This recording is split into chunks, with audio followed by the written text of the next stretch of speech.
ప్రభునందు ప్రియులైన మీకందరికీ యేసుక్రీస్తు ప్రభువారి నామములో శుభవందనాలు తెలియజేస్తూ ఉన్నాం. దైవజనులు బ్రదర్ భక్త సింగ్ గారి పరిచర్యలో నుండి దైవ మర్మములు జూన్ 5. దేవుడైన సర్వశక్తుడు పలుకున్నట్లుగా. యెహెజ్కేలు గ్రంథం 10వ అధ్యాయం 5వ వచనం. ఒకప్పుడు ప్రవక్తలు యాజకులు మాత్రమే దేవుని స్వరము వినగలిగేవారు.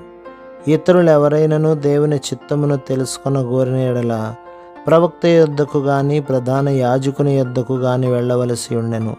ప్రతి మానవుడు దేవుని స్వరమును వినుటకు సాధ్యమగునట్లు యేసుక్రీస్తు ప్రభు ఈ లోకమునకు వచ్చెను.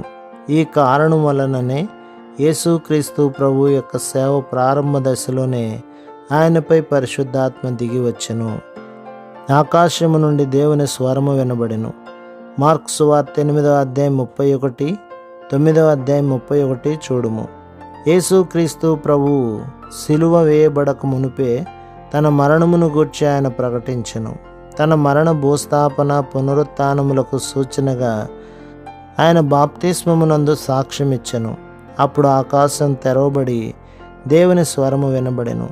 మనము కూడా మన పాప క్షమాపణను నిశ్చయము చేసుకొని ఆయన మరణ భూస్థాపన పునరుత్థానములలో బాప్తిస్మమునందు ఐక్యపరచుకున్నప్పుడు ప్రతిదినము ఆకాశము తెరవబడుటను చూచెదము.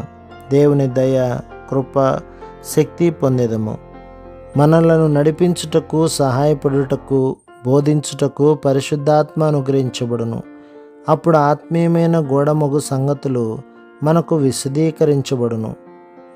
వీటిని సాధారణమైన జ్ఞానముతో మనం అర్థం చేసుకొనలేము. మీ అవసరతకు తగినట్లు మీరు కూడా అనుదినము ఆయన స్వరమును వినవచ్చును. దేవుడు మీతో ఏమి మాట్లాడనై ఉన్నాడో, మిమ్మల్ని ఏమి చేయమనుచున్నాడో పరిశుద్ధాత్మని స్వరము ద్వారా మీరు తెలుసుకొనవచ్చును. ప్రభు మిమ్మును, మీ కుటుంబమును, మీ సంఘమును దీవించి ఆశీర్వదించునుగాక. ఆమేన్.